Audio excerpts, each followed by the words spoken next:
বন্ধুরা, আজ আমি যেই গল্পটি এক্সপ্লেন করব সেই গল্পটি একটি বাবা এবং তার সন্তানদের মধ্যে আবেগঘন গল্প। তো চলুন বেশি দেরি না করে গল্পটি শুরু করা যাক। গল্পের শুরুতে আমেরিকার একটি সমৃদ্ধ বন দেখানো হয়েছে, যেখানে আমরা একটি হরিণ দেখতে পাই। তখন একজন শিকারী এসে হরিণটিকে ধরে ফেলে এবং তারপর হত্যা করে। আমরা দেখি সেখানে অনেক লোক বের হয় যারা খুব খুশি ছিল। তাদের একজনের নাম জ্যাক, আর এখানে যারা আছে তারা সবাই জ্যাকের সন্তান। জ্যাক গত 16 বছর ধরে তাদের সন্তানকে নিয়ে এই জঙ্গলে আছে। জ্যাক বিশ্বাস করে যে স্কুল কলেজে যে শিক্ষা দেওয়া হয়েছে তা তার নিজের মতো করে তার গ্রামেও করতে পারবে। সে কারণে জ্যাক তার সন্তানদের নিয়ে জঙ্গলে থাকেন। এই গল্পে আমরা দেখতে পাবো যে মোবাইল পৃথিবী থেকে বিচ্ছিন্ন হয়ে গেছে। গাছপালার মাঝে কিছু মানুষ কিভাবে সুখী হয়ে থাকতে পারে, তা আবার 100 বছর আগে যখন ইন্টারনেট গাড়ি কিছুই ছিল না তখন কিভাবে মানুষ বসবাস করত। এখন আমরা মূল গল্পে চলে আসি। সেই সকল লোক সেই হরিণটিকে নিয়ে তাদের বাড়ির দিকে চলে যায়, যেখানে জ্যাক তাদের থাকার জন্য সম্পূর্ণ ব্যবস্থা করেছেন। জ্যাক সবাইকে বলে দেয় যার যে কাজ বাকি আছে সে যেন তার কাজগুলো অবিলম্বে করে ফেলে। তারা তাদের কাজে ব্যস্ত হয়ে পড়ে, যেমন কেউ পানি আনে, কেউ আগুন জ্বালে, কেউ বা খাবারের রান্না শুরু করে। কাজ সম্পূর্ণ করে তারপর তারা প্রশিক্ষণের জন্য বের হয়, যেখানে তাদের শেখানো হয় কিভাবে লড়াই করতে হয়। এরপর সবাই জঙ্গলের এক জায়গায় দাঁড়িয়ে পিটি করার জন্য প্রস্তুত হয়। জ্যাক সবাইকে বলে নিজেদের সুরক্ষিত রাখতে কিছু না কিছু শিখতেই হবে। বন্ধুরা, আপনার কি মনে হয় আত্মরক্ষার জন্য কিছু শেখা উচিত না উচিত নয়? কমেন্ট করে জানাতে ভুলবেন না। প্রতিদিন রাতের বেলা পুরো পরিবার আগুনের কাছে বসে থাকে। প্রত্যেকের হাতে থাকে মোটা বই। তাদের প্রতিদিনের রুটিন, তারা এটি সম্পূর্ণভাবে পড়ে এবং জ্যাক প্রত্যেককে সমস্ত প্রশ্ন করে এবং তাদের উত্তর দিতে হয়। জ্যাক তার সন্তানদেরকে বিনোদন দেওয়ার জন্য নাচ এবং গানের ব্যবস্থা করে। তারপরে তারা সবাই ঘুমাতে যান। কিন্তু পরের দিন জ্যাককে কিছু জিনিস আনতে শহরে যেতে হবে। এর জন্য সে তার বড় ছেলে জ্যাসিকে সাথে নিয়ে যায়। কিন্তু তার বড় মেয়ে জিজ্ঞাসা করে তার মা কখন আসবে। এতদিন হলো সে কোথায়? আসলে বন্ধুরা, জ্যাকের স্ত্রী এখানে থাকে, কিন্তু তার স্ত্রী অসুস্থ হয়, তাকে হাসপাতালে ভর্তি করা হয়েছে। এদিকে জ্যাক ও তার বড় ছেলে একটি পোস্ট অফিসে পৌঁছায়, যেখানে বড় বড় কলেজ থেকে জ্যাসির অ্যাডমিশন পত্র আসতে থাকে। জ্যাসির ইচ্ছা ছিল শহরে লেখাপড়া করার, কিন্তু তার বাবার কারণে শহরে ভর্তি হতে পারেনি। জ্যাক জেমির বোনের সাথে কথা বলছিল, তার কাছেই তার স্ত্রী জ্যামি। তার বোন বলেন যে জ্যামি একদিন আগে ফোন করার চেষ্টা করছিল, কিন্তু তুমি ফোন রিসিভ করোনি। এখন তোমার স্ত্রী হাতে শিরা কেটে আত্মহত্যা করেছে। জ্যামি এই পৃথিবীতে নেই এবং এই কথা শুনে জ্যাক সম্পূর্ণ ভেঙে পড়ে। তিনি সাথে সাথে তার বাড়িতে যায়। জ্যাক তার বাচ্চাদের নিষ্পাপ মুখ দেখেন এবং ভাবতে থাকে কিভাবে তিনি তাদের মায়ের মৃত্যুর খবরটি তাদেরকে বলে দিবেন। তারপর অনেক চিন্তা করে বলেন যে তাদের মা আর নেই। একথা শুনে সবাই কাঁদতে শুরু করে। এই মুহূর্তে তার ছোট্ট শিশুদের জন্য তার মায়ের মৃত্যু তার অর্ধেক পৃথিবী হারানোর সমান। কিন্তু জ্যাক তাদের বলে যে আমাদের তো জীবনযাপন করতেই হবে যেভাবে আমরা বেঁচে আছি এবং তোমাদের মায়ের যেভাবে স্বপ্ন দেখিয়েছিল। তার এক ছেলে জিজ্ঞাসা করে যে সে কখন মাকে শেষ দেখা দেখতে যাবে। জ্যাক এবার ফোন করে তার শ্বশুরকে। তার শ্বশুর বলে যে জ্যাকের কারণে তার মেয়ে মারা গেছে। জ্যাক বলে তার স্ত্রী জেমি জেদ করেছিল বলে জ্যাক জঙ্গলে থাকার জন্য রাজি হয়েছিল। জ্যামি যদি না জেদ করতো তবে সে আজ বেঁচে থাকতো। তবে জ্যাক বলেছিল যে এই সিদ্ধান্ত তার একার না। তার শ্বশুর তাকে হুমকি দেয় তাকে জেলে দেওয়ার কথা বলে। তারপরে জ্যামির মা ফোন নেয় এবং তাকে জানায় সে তার পরিবার এবং তার বাবা চায় না। জ্যাক তার অনুরোধ মেনে নেয় এবং তার সন্তানদের জন্য তার স্ত্রী শেষবারের মতো দেখতে অস্বীকার করে। সে নিশ্চিত ছিল যে সবাই এটা করবে এবং তারা বলে যে আমরা যাব না এবং মায়ের স্বপ্ন অপূর্ণ থেকে যাবে। পরের দিন ঘুম থেকে উঠে দেখে তার সন্তানরা বাইরে ব্যাগ নিয়ে রেডি হয়ে আছে, শেষবারের মতো মাকে দেখতে যাবে। কিন্তু জ্যাক না করেছিল, কারণ জ্যাক সেখানে গেলে তারা জ্যাককে জেলে ঢোকাবে এবং সে সবাইকে প্রশিক্ষণের জন্য একটি বড় পাহাড়ে নিয়ে যায়। কিন্তু এটি খুবই বিপজ্জনক ছিল এবং সবচেয়ে খারাপ বিষয় ছিল শিশুরা আগে কখনো এত বড় পাহাড়ে ওঠেনি এবং তারা তাদের মাকে মিস করছিল। শ্যাওন তখন হঠাৎ করে পা পিছলে পড়ে যায়, কিন্তু সৌভাগ্যবশত তার ঘাড়ে দড়ি ছিল। তারপরেও তার হাতে আঘাত লাগে। জ্যাক তাদেরকে পরে বাড়িতে নিয়ে যেতে বলে। বাড়ি ফেরার পর জ্যাকের সাথে কেউ কথা বলে না, কেউ তার কথার জবাব দিচ্ছিল না। তারপর তিনি তার সন্তানদের বলে যে সেখানকার মানুষগুলো আমাদের থেকে আলাদা। তিনি শুধুমাত্র অর্থ এবং ক্ষমতার প্রতি লোভী, এমনকি অর্থের জন্য দুই ভাইয়ের মধ্যে লড়াই করে। তারা মনে করে গরিবরা শুধু ডেনের পোকা, তোমরা কষ্ট পেও না, আমরা অবশ্যই সেখানে যাব। এখন এই কথাগুলো শুনে তো সবাই একেবারে খুশিতে পাগল হয়ে যায় এবং বাস ছাড়ার পথে সবাই একে অপরের সাথে কথা বলে। মায়ের সাথে মেক্সিকোতে একসাথে কাটানোর সময়ের কথা মনে করে। এখন রাস্তাটা অনেক লম্বা, আর তাই সে তার বাচ্চাদের কিছু অদ্ভুত প্রশ্ন করে এবং কিছু প্রধান বিষয় নিয়ে কথা বলে যেগুলো সম্পর্কে তাদের এখনো পর্যন্ত কোনো জ্ঞান ছিল না। পরের দিন জ্যাক ব্যাংকে যায়, কিছু টাকা তুলে নেয়, কিন্তু যখন তার সন্তানরা সেখানে শহরের মোটা মানুষগুলো দেখে তারা তা দেখে অবাক হয়ে যায়। তারা তাদের বাবাকে জিজ্ঞাসা করে যে তাদের কেন এমন যেমন দেখাচ্ছে। জ্যাক বলে যে তারা সবাই নামধারী মানুষ, এই লোকেদের কোনো কাজ কাম নেই, খায় আর ঘুমায়। জ্যাক তার টাকা তোলার পর বাচ্চাদের নিয়ে কিছু খাওয়াতে একটি রেস্টুরেন্টে নিয়ে আসে। এটি ছিল তার সন্তানদের জন্য নতুন অভিজ্ঞতা।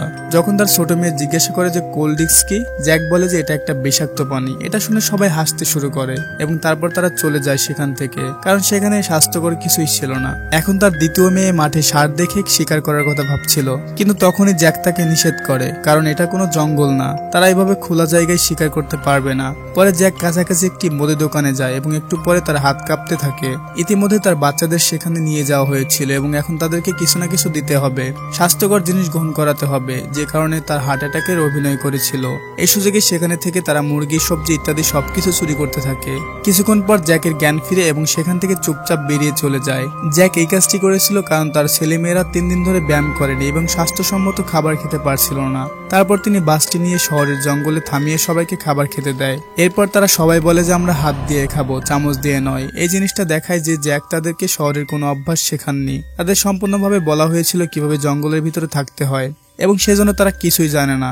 তারপর সেখান থেকে সবাইকে জ্যাকের বোনের বাড়িতে নিয়ে যায়। তারা আসার সাথে সাথে সে তাদের সুন্দরভাবে স্বাগত জানায় এবং তারপর তারা সবাই একসাথে বসে খাবার খায়, যেখানে জ্যাক তার বাচ্চাদের ওয়াইন দিতে শুরু করে, যা দেখে তার বোন তাকে এটা নিষেধ করে। কিন্তু জ্যাক তাকে বলে এটা দোষের কি আছে, ওয়াইন একটি ভালো পানীয় এবং এটি প্রাক্তনদের জন্য ভালো। এখন তার বোন এটি দেখে একদমই খুশি ছিল না, সে আর কিছু বলে না এই বিষয়ে। তার বোনের ছেলে জ্যাসিকে নাইকি জুতা সম্পর্কে জিজ্ঞাসা করে, কিন্তু সে কিছুই জানে না।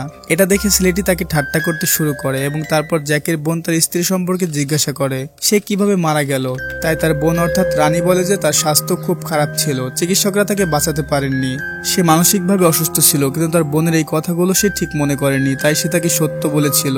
এখন সে সমস্ত সীমা অতিক্রম করেছে, তাই জ্যাক উঠে চলে যায় এবং তারপর পুরো পরিবারকে অনুসরণ করে। গভীর রাতে যখন সবাই ঘুমিয়ে থাকে, সে তার বোনকে বলে যে আমি সবসময় সত্য বলি, আমার সন্তানদের জন্য কথাগুলো যতই গুরুতর হোক না কেন, তাদের মায়ের সম্পর্কে তাদের জানার অধিকার আছে। তারপর তার সন্তানরা ঘর থেকে বিছানা বের করে বাগানে চলে যায়, কারণ তাদের খোলামেলা জায়গায় ঘুমানোর অভ্যাস, তাই তারা বেডে ঘুমায় না, বরং বাগানে চলে যায় ঘুমানোর জন্য। পরের দিন সকালে জ্যাক রানীর ছেলেকে ডেকে একটি তালা সম্পর্কে জিজ্ঞাসা করেন, সে উত্তরটি দিতেই পারে না। এরপর জ্যাক তার ছোট মেয়েকে ডেকে আনে এবং প্রশ্ন করে, সে সবগুলোর উত্তর দিয়ে দেয়। তবে আমি তোমাকে বলছি, এই 10 বছরে আমি আমার বাচ্চাদের এতটাই শিখিয়েছি তারা যে কোনো টপারকেই ফেল করাতে পারে। এই কথা শুনে তো রানী তার কাছে ক্ষমা চায় এবং তারপর তারা সেখান থেকে মেক্সিকোতে চলে যায়। কিন্তু তাদের গন্তব্য এখনো কিছু দূরে, তাই তারা এক জায়গায় থেমে বিশ্রাম নেয়। এই সময় জ্যামি ব্যায়াম করতে শুরু করে, যার কারণে মার্লি নামের একটি মেয়ে তাকে দেখতে থাকে। কিছুক্ষণ পর সে তার কাছে আসে এবং তার সাথে কথা বলতে শুরু করে।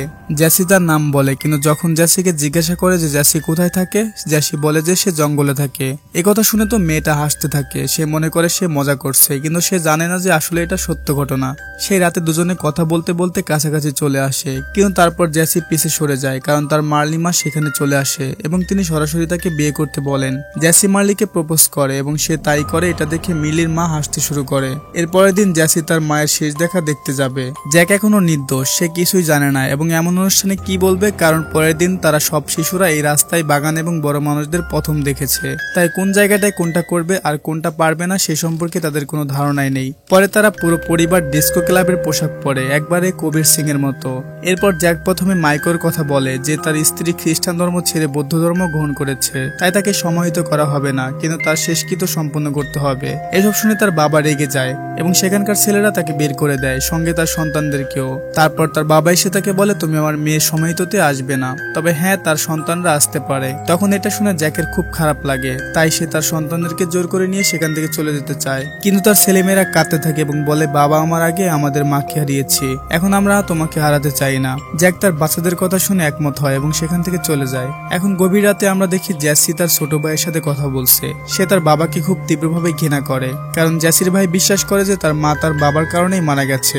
আমি তাদেরকে কথা বলতে শুনেছি যে মা শহরে যেতে চায়, কিন্তু বাবা তাকে যেতে দেয়নি। বন্ধুরা, এখন আপনারা ভাবছেন হয়তো জ্যাকের কথা সঠিক, আসলে কি ঘটে তা দেখি চলেন। কিন্তু এখন জ্যাসি রাগ করে এবং সে তার সব চিঠি নিয়ে তার বাবার সামনে রেখে বলে, দেখুন মা চেয়েছিল আমি একটি বড় কলেজে পড়ি এবং একজন মহান ব্যক্তি হই। তিনি আমাকে আমার অ্যাডমিশন পরীক্ষা দিয়েছিলেন, কিন্তু আপনি কখনোই রাজি হননি। তাই জ্যাক তার ছেলেকে নিচু গলায় বলে, আমি তোমাকে 7টি ভাষা শিখিয়েছি। এরপর দেখা যায় শাওন তার দাদার বাড়িতে পালিয়ে গেছে এবং তাই সবাই তাকে নিতে সেখানে যায়। এমনকি সে তার দাদাকে বলে তাকে বিপজ্জনক পাহাড়ে আরোহণ করতে বাধ্য করে। তার বাবা তাকে প্রতিদিন অনেক কষ্ট দেয়, স্কুলে যেতে দেয় না না। তার দাদা এসব শুনে পুলিশকে খবর দেয়, কিন্তু সে গভীর রাতে একটি প্ল্যান করে এবং তার বড় মেয়েকে ঘরে ঢুকিয়ে দেয় শাওনকে নিয়ে আসতে, যা সে খুব সহজেই করে। কিন্তু অন্ধকার হওয়ার কারণে তার পা পিছলে যায় এবং সে সোজা নিচে চলে আসে। সে আঘাত পায়, সঙ্গে সঙ্গে তাকে হাসপাতালে নিয়ে যাওয়া হয়। এই ব্যাপারটা জ্যাক অনেক কষ্ট পায়, প্রার্থনা করে যাতে তার মেয়ে ভালো হয়ে যায়। তখন সে তার সব ছেলে মেয়েদেরকে তার দাদার বাড়িতে রেখে যায় এবং তাদেরকে বলে যে হয়তো একদিন আমার একরোখার কারণে তোমরা সবাই আমার সাথে আমার স্ত্রীর মতো আচরণ করবে। আমি তোমাদেরকে অনেক অত্যাচার করি, তাই আজ থেকে তোমরা সবাই দাদার কাছেই থাকবে।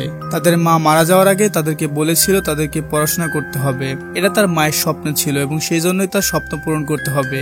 এ বলে তিনি সেখান থেকে চলে যান এবং বাসে উঠে তার গন্তব্যে পৌঁছানোর দিকে রওনা হচ্ছিল। আমরা তখন দেখতে পারি যে সে সারা রাস্তায় কাঁদতে কাঁদতে গিয়েছিল। একজন বাবার পক্ষে তার সন্তানদের এভাবে রেখে যাওয়া সহজ নয়, বিশেষ করে জ্যাক তার পুরো জীবন তার সন্তানদের জন্য দিয়েছে, যার কারণে তার কোনো বন্ধু নেই এবং কোনো পরিবারও নেই। নিজেকে সম্পূর্ণ একা করে রেখেছেন, কিন্তু এখন সে কি করতে পারে? এরপর পরের দিন রাতে সে আগুনের কাছে বসে কাঁদতে থাকে। সে সময় তার সন্তানদের থেকে একজনের কণ্ঠ ভেসে আসে, বাবা তুমি দাড়ি কেটে ফেলেছ? তারপর একে একে সব শিশুরা বেরিয়ে আসে। তারা লুকিয়ে লুকিয়ে এখানে আসছিল। যখন শাওন তার বাবাকে জড়িয়ে বলে যে আমি আপনাকে সবসময় ভুল বুঝেছি এবং এর জন্য আমি আপনার কাছে ক্ষমা প্রার্থী, আমরা যে কাজ করতে আসছি তা শেষ করেই ফিরবো। এখন তার মার জন্য তারা কবরস্থানে যায় এবং সেখান থেকে জ্যামের কবর খনন করে এবং কফিন নিয়ে তাদের গন্তব্যের দিকে রওনা হয়। বাসে উঠে সব শিশু তাদের মায়ের দিকে তাকিয়ে থাকে। তার ছোট মেয়ে তার মায়ের মুখে শুয়ে কাঁদে এবং বুঝতে পারে সে কি হারিয়েছে। মা হারানোর বেদনা সে বুঝে যার মা নেই। তাদের মা বৌদ্ধ ধর্ম গ্রহণ করেছিল, তাই তার ইচ্ছা অনুযায়ী তার শেষকৃত্য সম্পন্ন হয়েছে এবং সেখান থেকে কেউ অসুখী হয়নি। তারা গান করছিল কারণ জেমি সবসময় চেয়েছিল তার শেষ বিদায় এরকম হোক। তিনি তার বড় ছেলে জ্যাসিকে বাইরে পাঠাতে রাজি হন। অবশেষে তার চিন্তাধারা বদলে যায় এবং চলে যাওয়ার সময় সে তাকে বলে যে তোমার উচিত সবসময় কঠিন পথ বেছে নেওয়া, কারণ যারা সহজ পথ বেছে নেয় তারা বেশি দূর যেতে পারে না। কিন্তু হ্যাঁ, নিজেকে হত্যা করার চেষ্টা করবে না। জ্যাক অর্গানিক সবজি চাষ করত, যা সে বিক্রি করে তার বাচ্চাদের খাওয়াতেন, কিন্তু এখন সে কোনো কাজ করে না কারণ তার সন্তানরা এখন চাকরি বাকরি পেয়েছে, যার কারণে সে বসেই থাকে। এই গল্পের প্রতিটা মোড়ে মোড়ে আপনাদেরকে বোঝাতে চেয়েছি জ্যাক আসলে সোনার সন্ধান করতে গিয়ে হীরা হারিয়েছে। আর এই গল্পটি এখানেই শেষ হয়ে যায়। গল্পটি কেমন লাগলো তা অবশ্যই কমেন্ট করতে ভুলবেন না। আর চ্যানেলে নতুন হলে সাবস্ক্রাইব তো আপনাকে করতেই হবে। ভালো থাকবেন, সুস্থ থাকবেন সেই কামনা করি।